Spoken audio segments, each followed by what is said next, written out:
नमस्कार। दूरदर्शन चंडीगढ़ में आप सभी का स्वागत है और आज की खास पेशकश में हम बात करेंगे फाइनेंशियल लिटरेसी के बारे में, जिसे फाइनेंशियल लिटरेसी वीक के तौर पर हर साल 8 से 12 फरवरी को रिजर्व बैंक ऑफ इंडिया की ओर से मनाया जाता है। और ये किस तरह से काम करता है, क्यों इस तरह की स्कीम्स की ज़रूरत पड़ी, इस पर तमाम जानकारी देने के लिए आज हमारे मुख्य अतिथि हैं श्री ज्योति प्रकाश पांडे जी, जो कि पंजाब, हरियाणा, हिमाचल प्रदेश और केंद्र शासित प्रदेश चंडीगढ़ के क्षेत्रीय निदेशक हैं। तो सर, सबसे पहले आपका स्टूडियो में स्वागत है। नमस्कार प्रीति। सर, सबसे पहले तो मैं आपसे यही जानना चाहूँगी कि जैसे हम बात कर रहे हैं फाइनेंशियल लिटरेसी के बारे में, तो ये किस तरह की स्कीम है?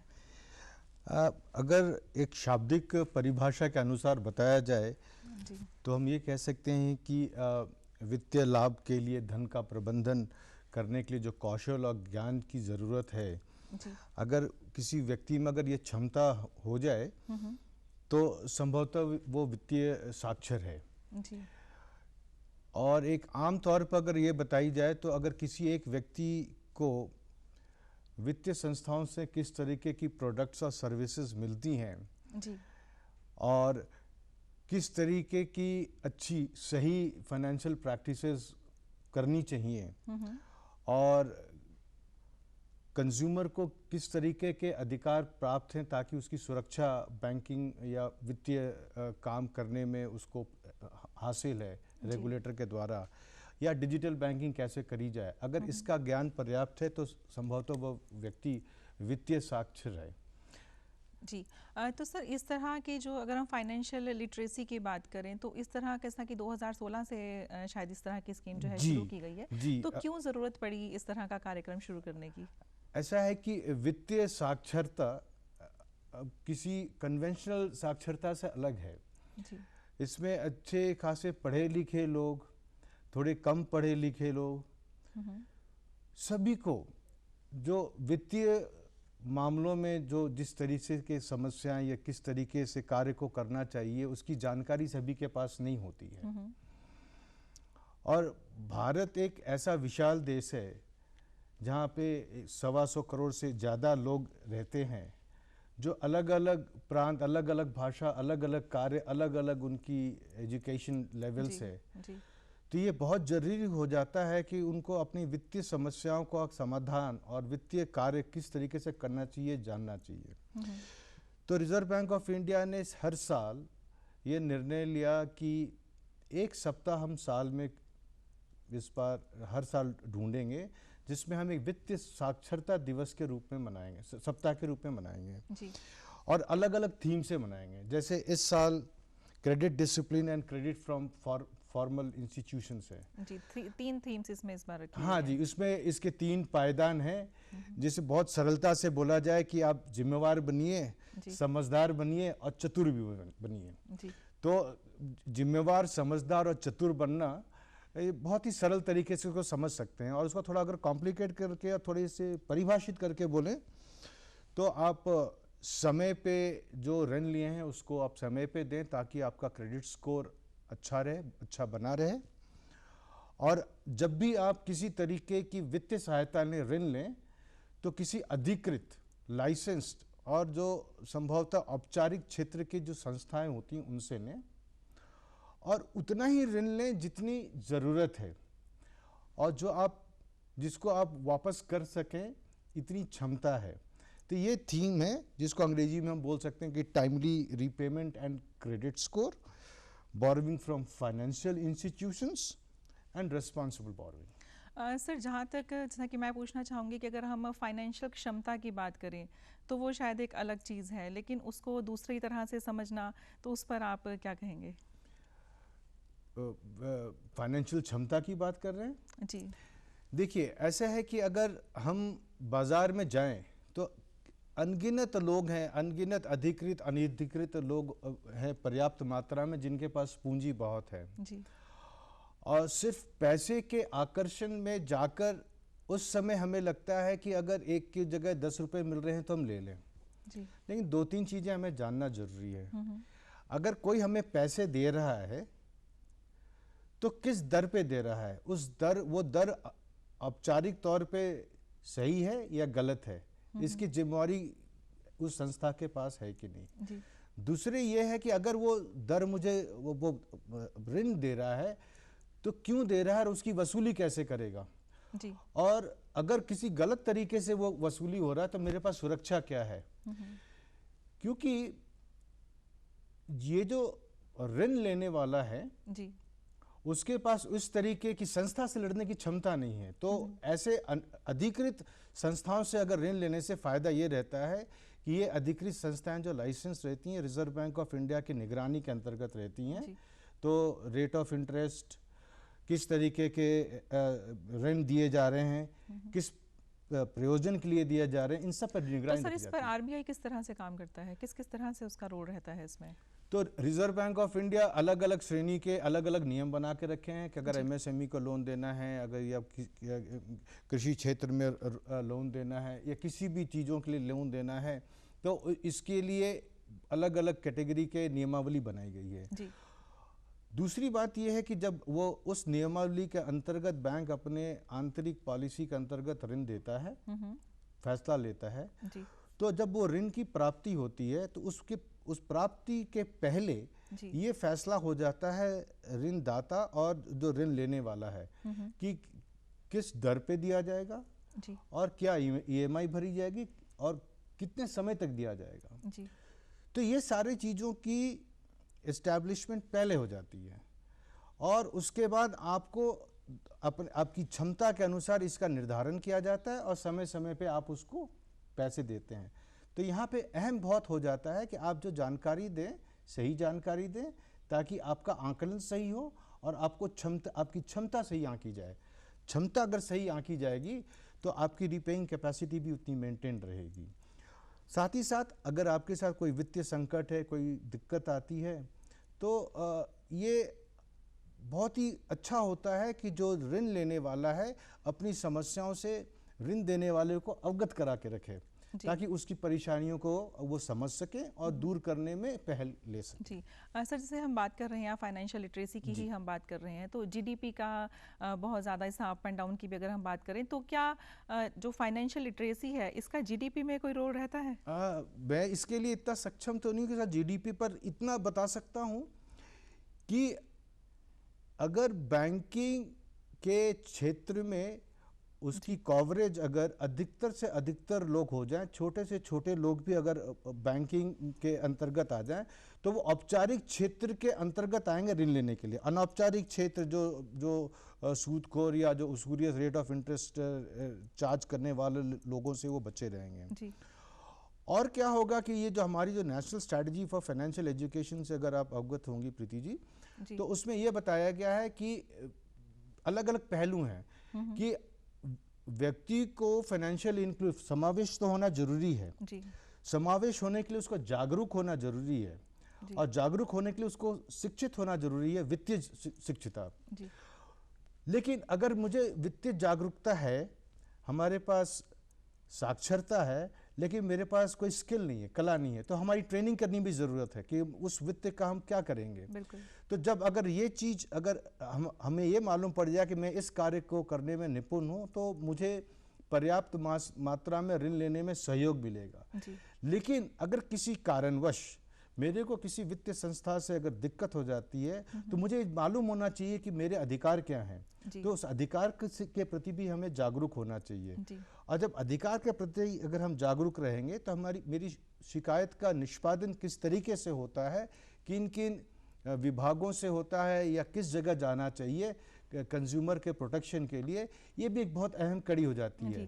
सर, जैसे आपने यहाँ पर अभी जागरूकता को लेकर बात कही, अगर किसी तरह से कोई बात होती है तो उसे पता होना चाहिए अपने अधिकारों का। हाँ, यहाँ पर एक बहुत बड़ी बात आती है कि फाइनेंशियल इलिटरेसी की वजह से जो शेयर मार्केट में नॉलेज ना होने की वजह से बहुत तरह से लोगों को लॉस जो है वो होता है, तो क्या इसके लिए कुछ आरबीआई काम कर रहा है? ये शेयर मार्केट तो रिजर्व बैंक ऑफ इंडिया के अधिकार में नहीं आता। वो नहीं सर, मैं लिटरेसी को लेकर बात कर रही हूँ कि फाइनेंशियल लिटरेसी के उसमें मैं बात कर रही हूँ। तो लिटरेसी के संबंध में ये बताते हैं कि कोई भी व्यक्ति किसी भी वित्तीय संस्था को अपने अनुसार, जरूरत के अनुसार ऋण के लिए अपना आवेदन दे सकता है। जो वित्तीय संस्था जो ऋण देने के लिए बैठी है वो ये देखेगी कि ये व्यक्ति जो है इसके अंदर वो क्षमता है कि नहीं, पोटेंशियल है कि नहीं, और वो जो कार्य कर रहा है संभवतः इसकी समझ उससे है कि नहीं जी। और उसको पैसे देने के लिए कितना वक्त लगेगा और टर्न अराउंड कितना होगा और वो कितना सक्षम होगा। जब ये उसकी कायरता को जब हम एस्टैब्लिश कर लिया जाता है तो फिर वो वित्तीय संस्था उसको एक कर्ज देगी और एक समय सीमा के अंतर्गत जो इंटरेस्ट जो भी निर्धारित किया जाता है उसके अंतर्गत उसको वापस करना होता है। तो ये बहुत जरूरी हो जाता है कि तो ये आपका जो क्रेडिट अनुशासन है उसके अंदर हाँ, ही वो जो एक डिसिप्लिन होनी बहुत जरूरी है।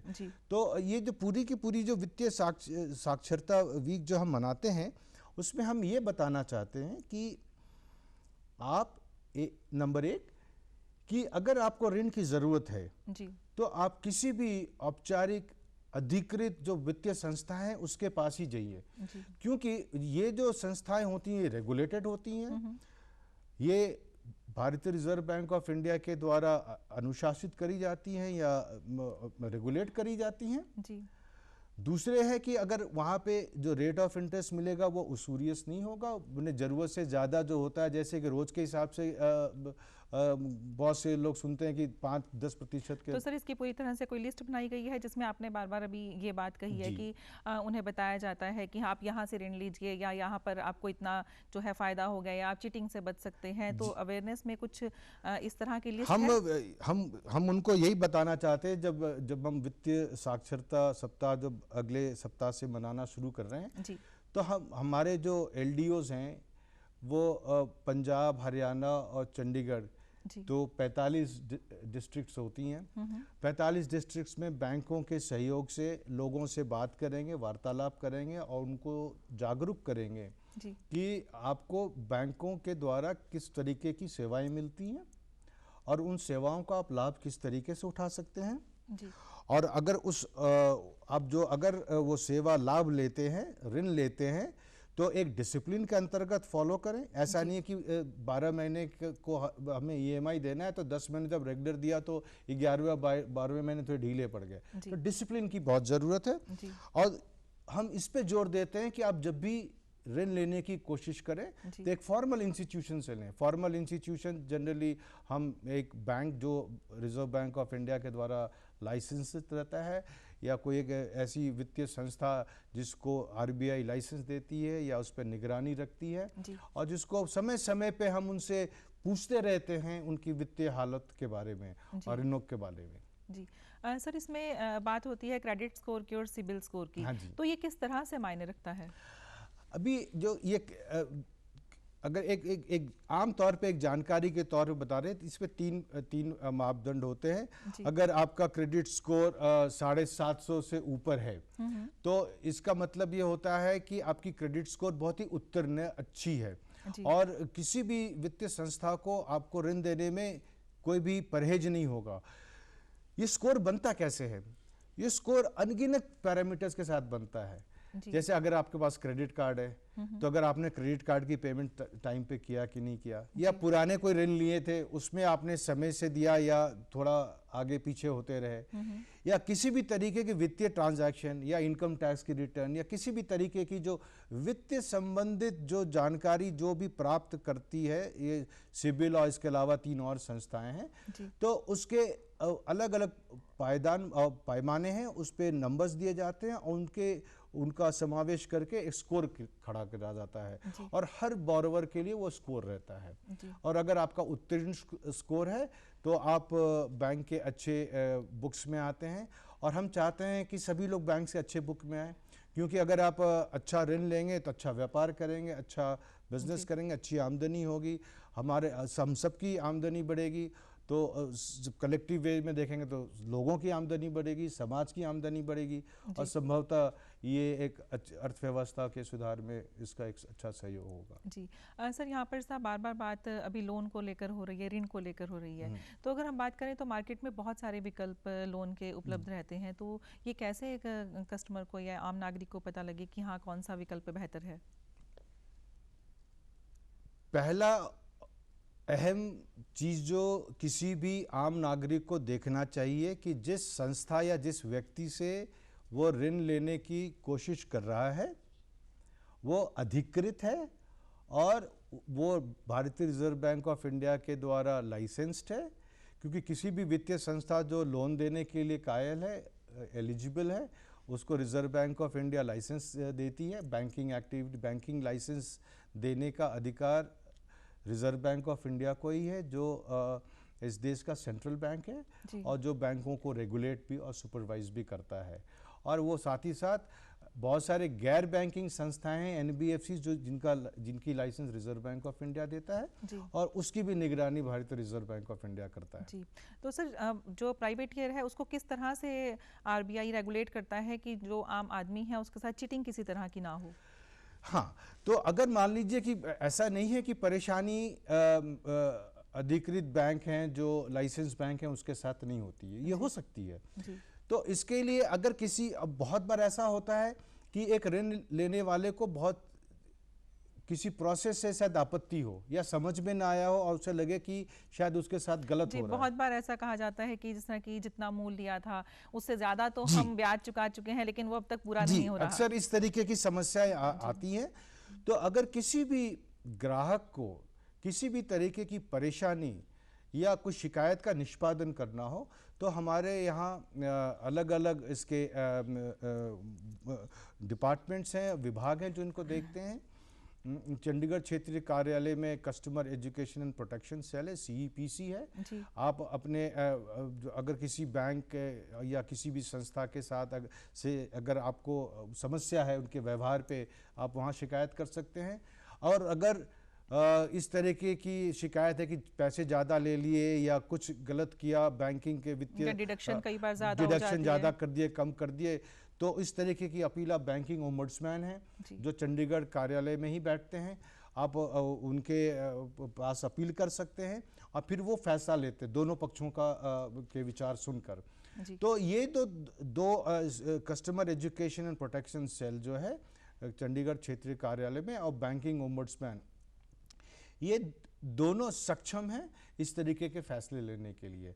और लेकिन इसकी जानकारी होनी चाहिए। तो सर इसके लिए कोई हेल्पलाइन नंबर भी है, जैसे आपने जानकारी की बात कही, कहाँ से ले सकते हैं? तो एक तो सबसे सरल तो है कि रिजर्व बैंक ऑफ इंडिया के वेबसाइट पर चले जाइए www.rbi.org.in और वहाँ पे आप जाएं, चंडीगढ़ क्षेत्रीय कार्यालय के वेबसाइट पे आ जाएं और वहाँ पे आपको हर वो मुख्य अधिकारी जिससे संपर्क साधना है उसका नंबर और ईमेल आईडी वहाँ मौजूद है। सर हेल्पलाइन नंबर की अगर हम बात करें, जैसे बहुत सारे कोड हैं 1091, तो क्या आरबीआई का भी कोई इस तरह का कोई हेल्पलाइन नंबर है जिस पर डायरेक्ट कॉल करके उसी संदर्भ में उसकी बात हो सके? हमारी बोर्ड नंबर है, आप उस वेबसाइट को देख लें। इसके अलावा ऑनलाइन प्रक्रिया आजकल हो गई है और हमारी एक कस्टमर ग्रीवेंस की पोर्टल है जिसका लिंक आपको वहाँ पे मिल जाएगा और उसको आप लिंक करके अपनी शिकायत को आप वहाँ दर्ज करा सकते हैं। और वो आपको ये मैं आश्वस्त करता हूँ कि भारतीय रिजर्व बैंक ऑफ इंडिया में किसी भी तरीके की शिकायत ईमेल के द्वारा या मेल के द्वारा या टेलीफोन के द्वारा या किसी भी प्रक्रिया से अगर प्रेषित की जाती है तो उस पर कार्रवाई अवश्य होती है जी। और ये जरूर होती है। और हम ये भी बताने की कोशिश करते हैं कि किस संस्था की गलती है या व्यक्ति की जो अगर समझ में कुछ कमी है तो हम उसको भी समझाने की कोशिश करते हैं। सर इसी में एक चीज़ और है ऐसा कि ये कुछ भ्रांतियां आजकल हैं फैली हुई कि आम आदमी का जो पैसा है वो सिक्योर्ड नहीं है बैंक में, तो सर इसके बारे में आप दर्शकों को बताएं। ऐसा नहीं है। जैसे अभी ये बात भी कही गई थी कि पहले था कि अगर कोई भी बैंक करप्ट होता है या कुछ भी रीजन होता है, दिवालिया होता है, तो 1 लाख तक की लिमिट थी, अब 5 लाख तक की लिमिट है। लेकिन उसी में कुछ बातें ये सुनने में आती हैं कि 5 लाख भी आपको तब तक नहीं मिलेगा जब तक कि बाकी चीज़ें या बाकी पेपर वर्क नहीं होगा, तो उसमें बहुत लंबा समय लग जाता है। इसके बारे में आप बताएं। भारतीय रिजर्व बैंक ऑफ इंडिया का उसकी एक अहम जिम्मेवारी है और कार्य के प्रति एक निर्वहन करने की एक और जिम्मेवारी है जिसमें सबसे अहम है डिपॉजिटर्स प्रोटेक्शन, और ये इसके प्रति तत्पर है और जो भी हमारे जो दिशा निर्देश होते हैं उस पर पूरा का पूरा अनुसरण होता है और नियमावली के साथ होता है। जी सर, इसमें एक रिस्पॉन्सिबल बोरोइंग की बात की जाती है, उससे क्या तात्पर्य है?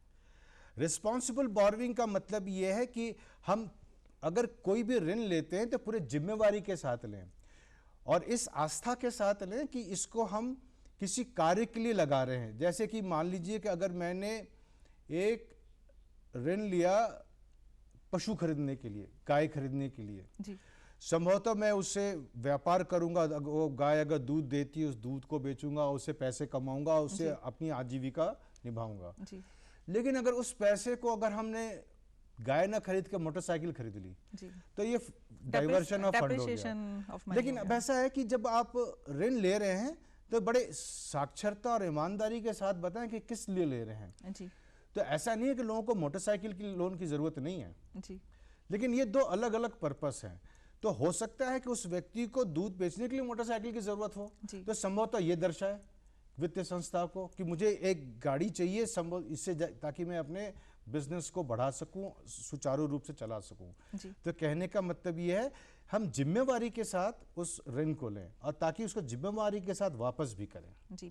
सर, जो ये लिटरेसी वीक 8 तारीख से 8 फरवरी से 12 फरवरी 2016 से जो मनाया जा रहा है, इससे अब तक कितने सालों में 4 या 5 साल जो भी हुए हैं, इसमें कितना फ़र्क देखने में आया है, लोगों में कितनी जागरूकता हुई है, या ये कहें कि हमें कितनी सफलता मिली है? इसमें इनको आंकड़ों में लाना प्रीति जी थोड़ा सा इसके साथ सही नहीं होगा, क्योंकि इसके जो एफर्ट जो पिछले हमने कई एक सालों से ये कार्य करते रहे हैं। एक फॉर्मल तरीके से फाइनेंशियल लिटरेसी वीक हम 2016 से मनाते रहे हैं और एक आम तौर पे देखेंगे कि लोग जागरूक हो रहे हैं। अगर उनके ऐसा लगता है कि उनके वित्तीय अधिकारों का हनन हो रहा है तो वो शिकायत करते हैं। अगर उन्हें अब ये मालूम पड़ता है कि हमें कुछ सही जानकारी नहीं मिल रही तो वो सवाल करते हैं। और जैसे हमारे लीड डिस्ट्रिक्ट ऑफिसर फील्ड में जाते हैं, वो अक्सर लोगों से मिलते हैं, इंटरैक्ट करते हैं और उनको इस तरीके का आभास हो जाता है कि लोगों में जागरूकता बढ़ रही है, क्रेडिट डिसिप्लिन बढ़ रहा है। और पंजाब और हरियाणा जैसे जो प्रदेश हैं, जो प्रगतिशील प्रदेश हैं, यहाँ के हम लोग जो फाइनेंशियल पैरामीटर्स जो हम लोग रिव्यू करते हैं स्टेट लेवल बैंकर्स कमेटी में, तो अक्सर हम देखते हैं कि जो आंकड़े अच्छे हैं जी। CD रेशियो के तौर पे देखा जाए या क्रेडिट देखा जाए, तो ये सब कुछ एक तरीके से मिलकर ये दर्शाता है कि इसकी जागरूकता बढ़ रही है और इसका पर्याप्त जो हमें सफलता है वो प्राप्त हो रही है। लेकिन हम इससे ही इतने कम से नहीं मानेंगे जी। हम तब तक नहीं मानेंगे जब तक ये पूरे के पूरे हम अपने चरम सीमा पे 100% संभवतः पूरे देश में हम इस टारगेट को हासिल न कर पाए। आपको जानकर ये शायद बहुत ही खुशी होगी कि हम लोगों ने फॉर एग्जांपल हरियाणा जैसे प्रदेश में बैंकिंग की रीच करीब सभी जो हमारे दिशा निर्देश है सभी ब्लॉक्स में हम लोग पहुंचे हुए हैं जी।